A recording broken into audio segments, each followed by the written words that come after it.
अस्सलाम स्टूडेंट्स, आज हम करेंगे एक्सरसाइज 2.3 का कैलकुलस का क्वेश्चन नंबर 9। ठीक है, तो ये जितने भी सवाल हैं इस एक्सरसाइज के अंदर वो डिफरेंशियल्स की एप्लीकेशन है, उसका इस्तेमाल है। तो सवाल ये है कि the side of A building is in the shape of A square surmounted bye an equilateral triangle. ठीक है, एक बिल्डिंग है जिसकी जो साइड है वो स्क्वायर की शेप की है और उसके ऊपर एक इक्विलेटरल ट्रायंगल की शेप भी बनी हुई है। ठीक है, एक बिल्डिंग है, तो मैं आपको यहाँ बना के दिखाता हूँ कि उसकी जो साइड है वो स्क्वायर शेप में है। एक साइड की बात हो रही है, ठीक है, और उसके ऊपर एक ट्रायंगल नुमा शेप भी है और वो ट्रायंगल जो है वो किस शेप के अंदर है, इक्विलेटरल ट्रायंगल की सूरत में है, यानी इक्विलेटरल ट्रायंगल इस तरह का। ठीक है, तो अब अगर आप देखें जो स्क्वायर है उसकी तमाम साइडें क्या होती हैं, बराबर होती हैं। मतलब ये अगर एक्स है तो ये भी एक्स होगी साइड, ये भी एक्स होगी और ये भी एक्स होगी। क्यों? क्योंकि ये स्क्वायर शेप में है एक साइड बिल्डिंग की, और उसके ऊपर जो ट्रायंगल है वो किस शेप में है, यानी इक्विलेटरल ट्रायंगल है वो। सही है, तो अभी अगर हम बात करें इस ट्रायंगल की हाइट भी होगी, ज़ाहिर बात है, जो इसका एल्टीट्यूड कहलाएगा, तो वो यहाँ से लेकर यहाँ तक ये इस ट्रायंगल की क्या होगी, हाइट होगी। ठीक है, पहले इस डायग्राम को समझ लें, फिर आपको इसके सॉल्यूशन करने में आसानी होगी। तो ये मैं ट्रायंगल की बात कर रहा हूँ, ये ऊपर वाला हिस्सा जो है यहाँ से यहाँ तक, ये वाली जो है ये इसकी हाइट है, और इसकी जो बेस होगी वो क्या होगी, ये सारी इसकी क्या है, बेस है। और एक चीज़ याद रखें कि जो इक्विलेटरल ट्रायंगल होता है उसके तमाम जो एंगल हैं वो बराबर होते हैं, साइडें भी बराबर और एंगल भी बराबर, यानी 60 डिग्री के तमाम एंगल होते हैं। ठीक है, यानी ये भी हमारे पास 60 होगा, ये भी 60 होगा, तो ये पूरा भी 60 होगा। सही है, तो यहाँ पर आप ये चीज़ समझ लें अच्छी तरह। ठीक है, तो अब सवाल की तरफ आते हैं। उन्होंने ये कहा है कि एक बिल्डिंग की एक साइड है जो कि स्क्वायर शेप में है, उसके ऊपर एक ट्रायंगल शेप भी बनी हुई है जो कि इक्विलेटरल ट्रायंगल की फॉर्म में है। अब जो सवाल ये है कि if the length of the base is 15 metre, यानी जो इस ट्रायंगल की जो बेस है, यानी हमने यहाँ पर क्या सपोज़ की है, एक्स, उन्होंने कहा कि वो 15 मीटर के बराबर है, और उसमें जो एरर आ रहा है वो 1% आ रहा है। सही है, यानी परसेंटेज एरर आपको दिया गया है, इसको क्या बोलते हैं, परसेंटेज एरर, यानी 1% एरर आ रहा है इसमें। 15 मीटर उसकी लेंथ है तो उसमें कितना एरर आ रहा है, 1%। तो ये दो चीज़ें हमें गिवन है, इस एक साइड का परसेंटेज एरर गिवन है और हमें उसकी लेंथ भी गिवन है जो बेस है। अब सवाल यह है कि आपने ये जो एरिया है पूरा, यानी ये स्क्वायर भी और साथ ये ट्रायंगल भी, इस पूरे एरिया में जो इसका परसेंटेज एरर आया है वो आपने फाइंड करना है। हमें एरर, परसेंटेज एरर एक बेस का दिया गया है, तो जाहिर बात है हमें फिर ओवरऑल एरिया का भी परसेंटेज एरर निकालना है। तो आप सबसे पहले क्या करेंगे कि यहाँ पर हमने सपोज क्या की थी, इसकी लेंथ ऑफ द बेस की, तो आप लिखेंगे let X be the length of the base. सही है, यानी x जो है वो इस लेंथ की इस बेस की लेंथ है। ठीक है, और एरिया जो है, अब देखें एरिया ऑफ द साइड, इस पूरी साइड का एरिया हमें क्या होगा, हमारे पास क्या होगा, यानी इसमें देखें ना, स्क्वायर भी आ रहा है और ट्रायंगल भी आ रहा है, तो हम यहाँ पर लिखेंगे कि जो साइड का एरिया है उसमें कौन कौन सा एरिया आ रहा है, area of square plus area of triangle. सही है, इन साइड में दोनों एरिया आ रहे हैं, एरिया ऑफ ट्रायंगल भी आ रहा है और एरिया ऑफ स्क्वायर भी आ रहा है। सही है स्टूडेंट्स, अब आपको पता है कि जो स्क्वायर का एरिया होता है वो साइड मल्टीप्लाई बाय साइड होता है, यानी अगर हम साइड को साइड से मल्टीप्लाई करेंगे हमारे पास क्या आ जाएगा, एरिया आ जाएगा। तो इसमें साइड एक्स है तो एक्स मल्टीप्लाई बाय एक्स क्या हो जाएगा, एक्स स्क्वायर आ जाएगा, फिर प्लस का साइन लगाएंगे। अब हमारे पास एरिया ऑफ ट्रायंगल क्या होता है, सही है, एरिया ऑफ ट्रायंगल क्या होता है, ये देखें, base multiply by height divide by 2। सही है, ये हमारे पास क्या होता है, एरिया ऑफ ट्रायंगल, ये आपने याद रखना है। सही है, अब अगर आप इस फिगर को देखें तो हमारे पास जो 1/2, ये बेशक साइड पे लिख दें इसको 1/2, और बेस कितनी है हमारे पास। देखें अगर हम बेस की बात करें तो वो हमारे पास यहाँ पर x है, सही है, यानी x इंटू हाइट, क्योंकि हाइट को तो हमने h लिया हुआ है, सही है। तो अब हमें यहाँ पर इसको x की फॉर्म में लाना है, सही है, यानी h को हमें x की फॉर्म में लाना है। तो देखें अगर हम इस फिगर को यहाँ पे मैं दोबारा बना देता हूँ, ये इस ट्रायंगल को मैं दोबारा बनाता हूँ समझाने के लिए कि हमें हाइट कैसे निकलेगी। तो देखिए यहाँ पर ये मैं ये ट्रायंगल बना देता हूँ, ये वाला, यहाँ से अगर मैं देखें ना, ये हाइट में दोबारा बनाता हूँ h, तो ये एंगल कितना होगा, मैंने यहाँ पे ड्रॉ किया हुआ ना, ये 60 डिग्री का होगा। तो अगर आप इस एरिया को देखें, ये वाला एरिया, तो ये कौन सा ट्रायंगल बन रहा है, राइट ट्रायंगल बन रहा है, सही है, ये वाला, ये सारा ये क्या बन रहा है, राइट ट्रायंगल बन रहा है। तो इसकी जो बेस है जो हमें सवाल में दी गई थी, हमने ये सपोज़ की थी, वो कितनी थी, ये सारी x थी, सही है। तो क्योंकि हमें हाइट निकालनी है, तो जाहिर बात है इसमें हम कौन सा फॉर्मूला लगाएंगे, tan 60 का, ठीक है। आपको पता है कि जो टेन थीटा होता है, ठीक है, tan थीटा होता है वो किसके बराबर होता है, परपेंडिकुलर अपॉन बेस के बराबर होता है, सही है। tan थीटा किसके बराबर होता है, परपेंडिकुलर अपॉन बेस। अब जो थीटा है यहाँ पर वो कितना है हमारे पास, tan 60 डिग्री, थीटा कितना है, tan 60 degree is equal to perpendicular. अब परपेंडिकुलर अगर आप इस ट्रायंगल को देखिए, जो राइट ट्रायंगल है, इसमें परपेंडिकुलर क्या है हमारे पास, h है, सही है।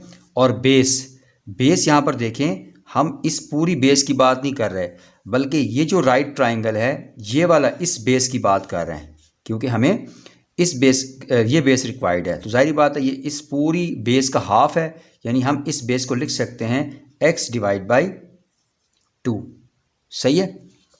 अब जो tan 60 की वैल्यू है वो क्या होती है हमारे पास, √3, सही है। और उसके बाद ये जो 2 डिवाइड हो रहा है, ये देखें 2 जो है वो डिनोमिनेटर का भी डिनोमिनेटर है, ये ऊपर जाके h से क्या हो जाएगा, मल्टीप्लाई हो जाएगा, यानी 2h/x, सही हो गया।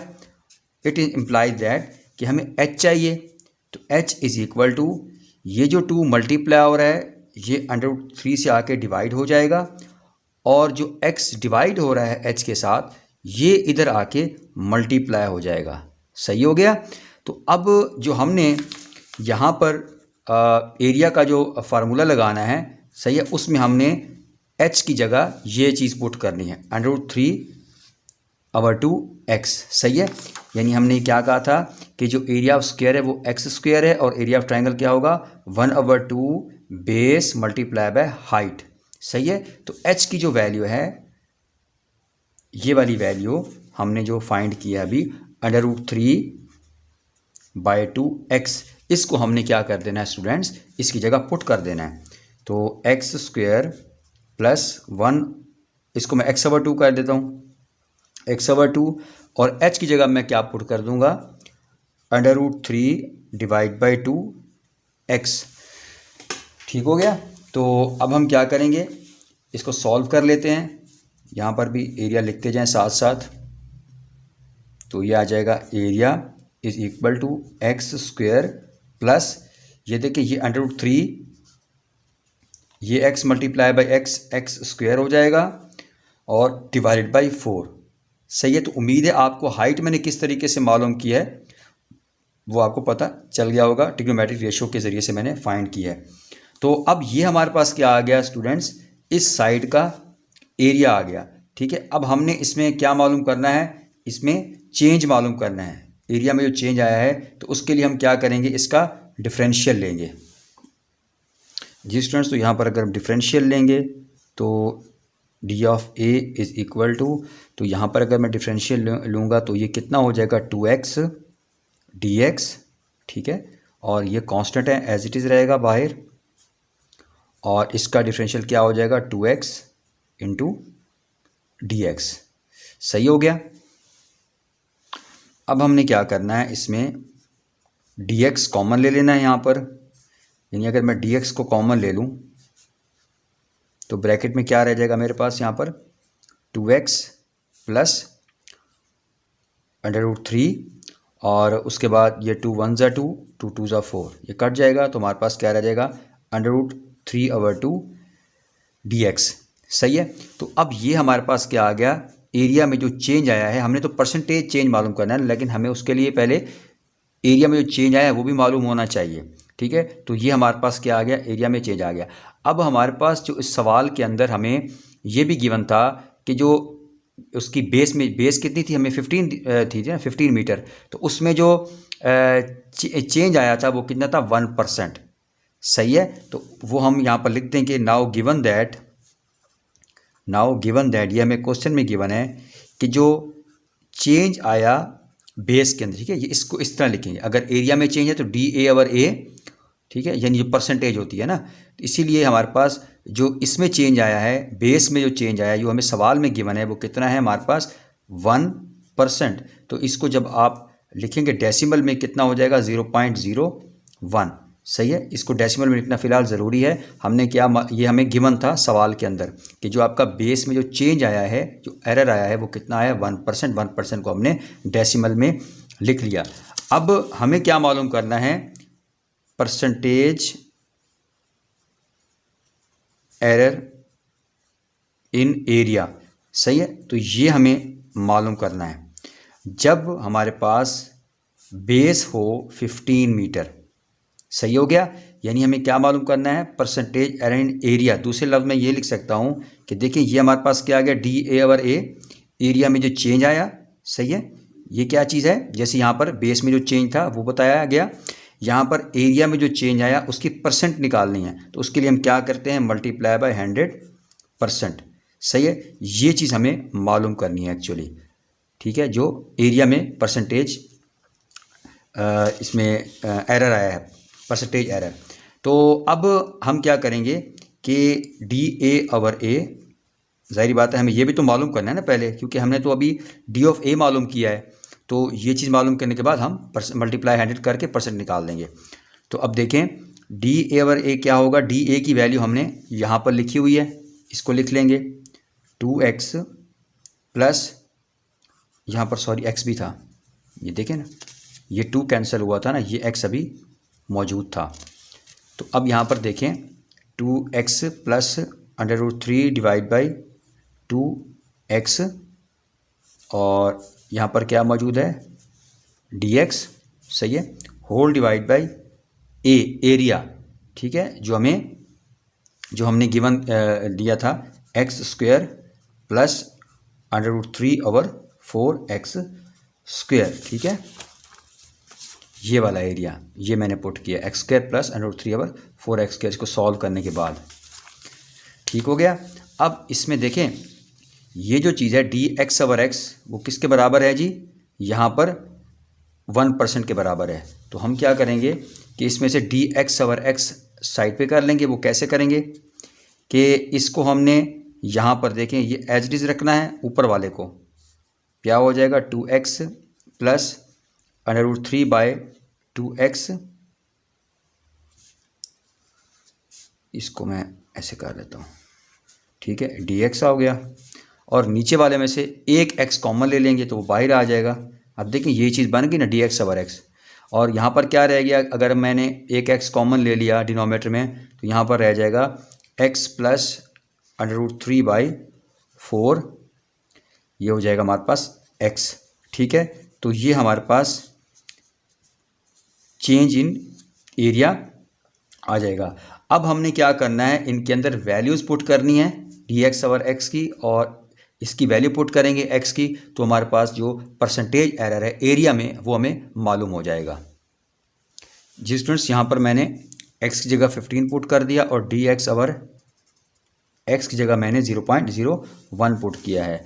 तो अब हम क्या करेंगे, इसको जब आप सॉल्व करेंगे, ठीक है, जब आप यहाँ पर एलसीएम लेंगे, इसको सॉल्व करेंगे, तो आपके पास यहाँ पर क्या आ जाएगा 120।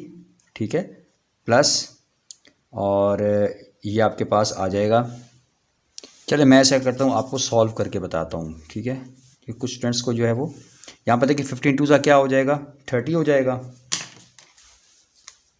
15 2 30 हो जाएगा, प्लस और ये हमारे पास क्या हो जाएगा √3 इंटू 15 डिवाइड बाई 2, सही हो गया।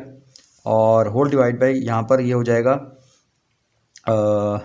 15 प्लस, इसको भी मैं इस तरह लिख लेता हूँ, डिवाइड बाई 4, ये तो मल्टीप्लाई हो रहा है ना 15, तो यहाँ पर हमारे पास इसको मैं लिख सकता हूँ 1/100, सही हो गया।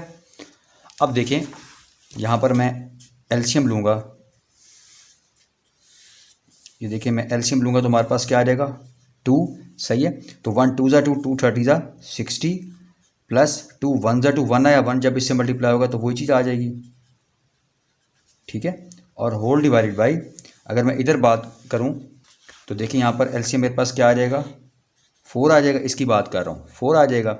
और 1 डिवाइड बाई 4 4 होगा, 4 जाके 15 से मल्टीप्लाई होगा तो 15 4 ये हमारे पास क्या हो जाएगा 60 प्लस, और इस तरीके से 4 1 4, 1 जाके इससे मल्टीप्लाई होगा तो यही चीज़ आ जाएगी, और इधर हमारे पास 1/100 हो जाएगा।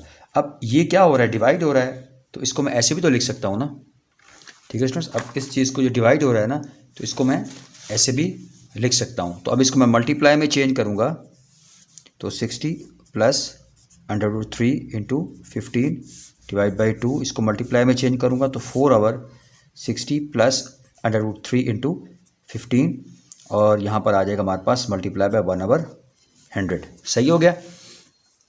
तो उसके बाद ये कैंसिल आउट हो जाएगा, 2 2 4 हो जाएगा, यानी हमारे पास 2 मल्टीप्लाई बाई 1/100, तो ये हमारे पास क्या हो जाएगा 1/50 हो जाएगा। तो फिर आप ये चीज़ आपके पास आ गई 1/50।